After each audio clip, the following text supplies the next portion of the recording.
kitchen. My name's Shannon, and today I'm going to be making peanut butter banana chocolate chip quinoa bread. Now, this isn't the kind of bread that you can slice and throw in the toaster, but it is baked in a loaf like bread, and it will slice, so I'm just going to call it bread. Alright, if you follow the Trim Healthy Mama way of eating, this is an E. We have chocolate chips in it, but there's such a small amount that it does fit into the category of an E meal. The first ingredient is quinoa. Now, quinoa does take some prep work. You're going to have dry quinoa from the store. This says pre-rinsed, but I don't trust it, so I do rinse it, and it does come up with the foam on the top like quinoa that hasn't been pre-rinsed. So I'm glad that I pre-rinse it because that takes off some of the bitter flavor. After you rinse it, I soak mine anywhere from overnight to 24 hours. It really doesn't matter. I just found that I started soaking it overnight and I forgot about it one day and I soaked it a whole day and it really was no different. It was softer, but overnight's fine too. So you can soak it anywhere between overnight and 24 hours, and once it's done, in the morning you're going to strain it and put it in a pot and add fresh filtered water. Now you're going to want to fill it to where the quinoa is completely covered and you have enough extra water to where when you stick your finger in, if this part of your finger is touching the quinoa, there's enough water that you go up to the first joint, not the big knuckle, the first joint, and that's how much extra water to add. Now, this isn't science, it's just a basic method to tell you you have enough water in your quinoa. For this recipe, you're going to start with 1 1/4 cups of dry quinoa. Imagine your dried quinoa, once you multiply with the water, you're going to come out to 4 times as much. So we need 5 cups of cooked quinoa. What you're going to do is loosely pack 5 cups of quinoa into your mixing bowl. So I'm going to show you how I mean by loosely packed.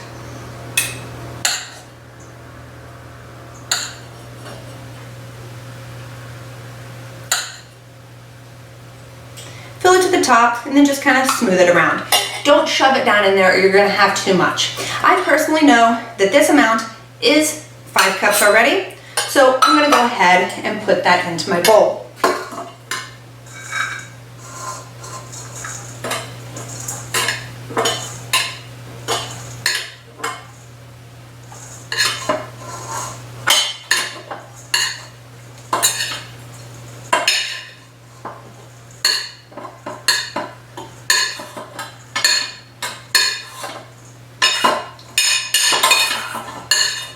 The order you add the ingredients in this recipe really does make a difference.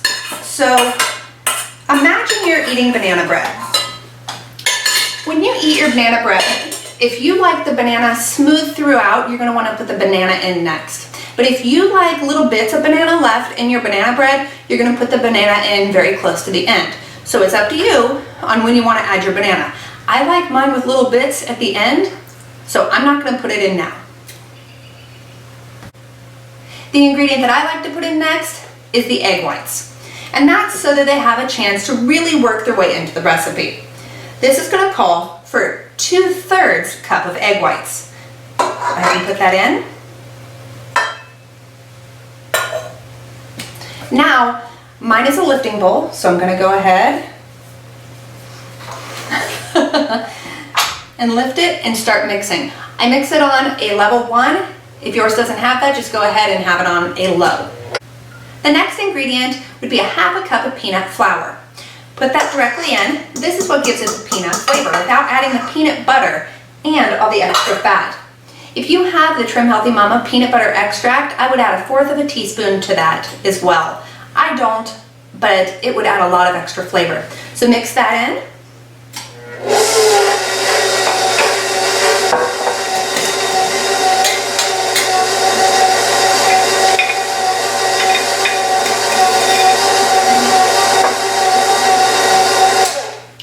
Now you're going to want to put in anywhere between 3 to 5 tablespoons of Trim Healthy Mama Super Sweet.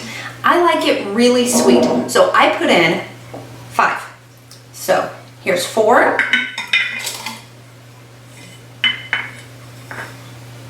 And I know that this is 4 tablespoons, so I'm going to put it in about 1/4 full for my last one. Mix that in.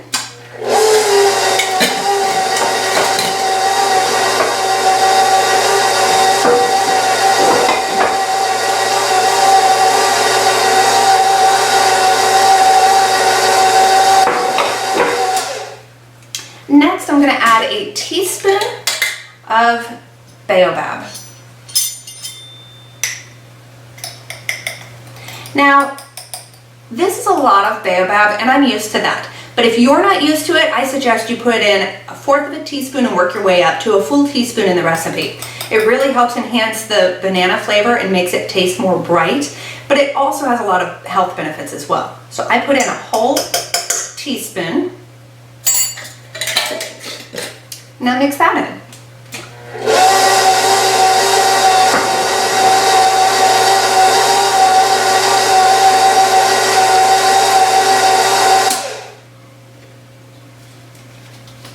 After that, we're going to add 1 tablespoon of vanilla.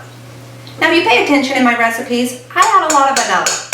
If you don't like it that strong, cut it back. Put in a 1/2 teaspoon. I really love vanilla.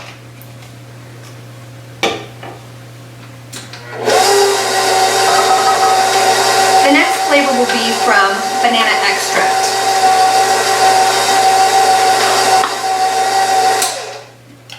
My mother does not like what she calls fake banana flavoring. That is banana extract, Runch candies, circus peanuts. So if you're like my mom, leave this out. But if you like the flavor, I put in 1/4 of a teaspoon because a little goes a long way.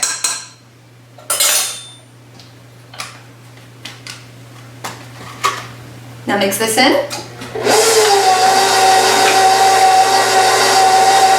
And while that's mixing, I'm going to open my banana and put it in. I like to let this mix a good long time so that it's starting to come together in a ball in the middle. That way you know that you have enough of the eggs. And if yours isn't coming together, I would suggest letting it sit for a few minutes and then trying to mix it again. That way your eggs will have a chance to rest and let the quinoa soak in. Alright, now you can tell I broke my banana into a few pieces here. I just drop that in.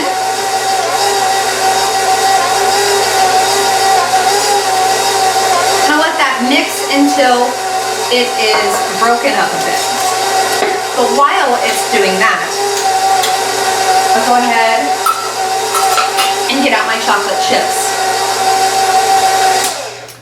Now, 1 teaspoon of fat is allowed in an e-meal.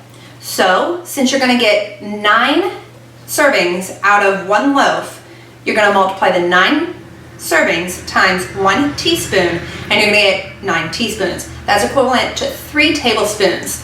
What I suggest is that you put 2 tablespoons of the chocolate chips into the batter while it's mixing. Reserve that last tablespoon for a step later on, but put in 2 tablespoons now. And it's okay if they stick up a little because they do have empty space down in between there. It's not melted chocolate. If it was melted, it would fill in the spaces. So I would say if they're slightly mounded, that's fine.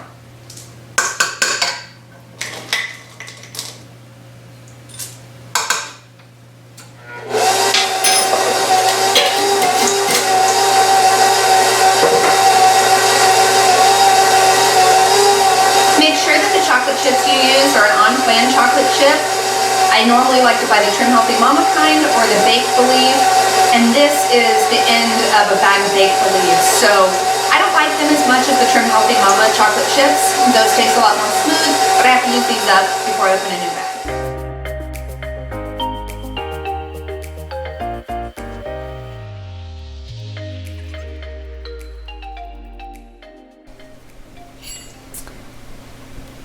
You're going to want to leave it sit in the pan for about 8 to 10 minutes before you put it into the oven.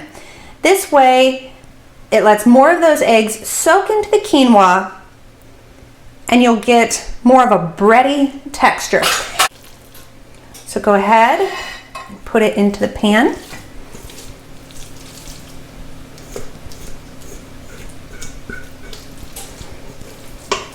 Now I love it when I can see the little chunks of banana. That's more reminiscent of the banana bread my grandma used to make.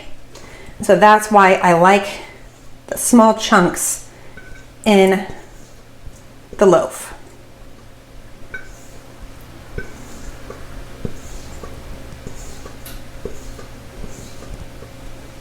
All right.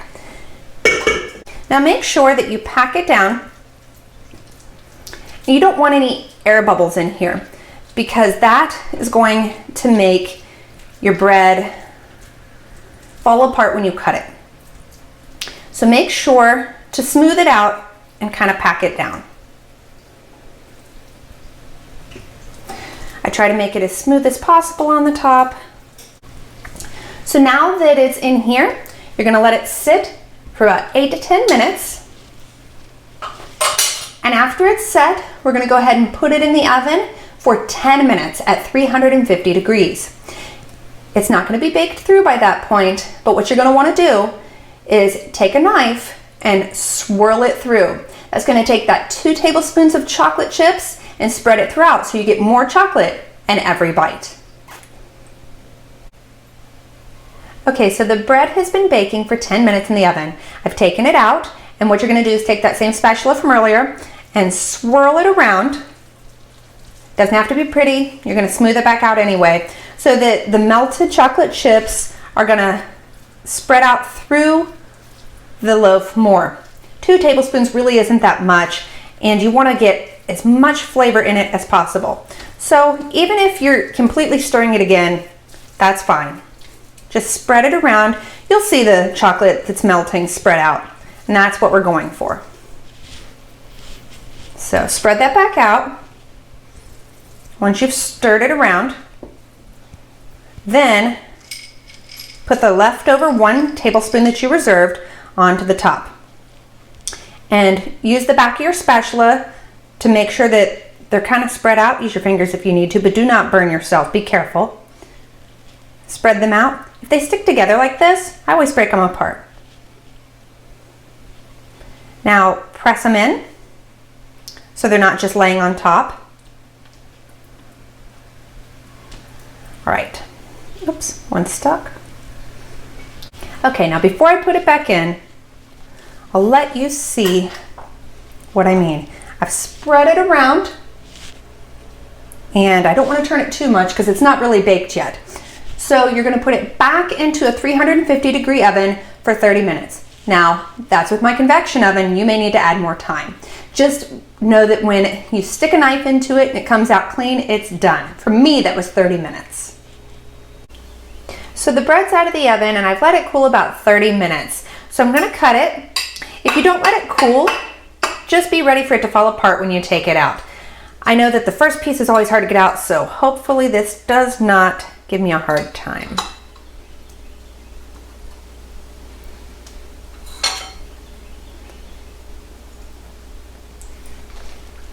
Chocolate. Oh my goodness, this tastes so much like banana. I love it. Now you can see that the chocolate pieces are still kind of intact here. I guess I didn't swirl good enough. So if you want to swirl a little bit more, just make sure, or maybe even leave it in 15 minutes before you swirl so that your chocolate has a chance to melt more. But you can see that when it comes out, it's just a beautiful loaf with all the melted chocolate in it. All right, I'm gonna cut myself a little piece.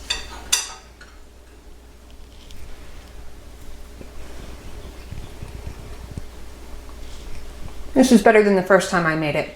So I'm really glad I took the time to work the recipe back out. So I hope you love this, and I hope you make it yourself. And don't forget to like the video and subscribe to the channel and check back for more great videos. I'll see you next time.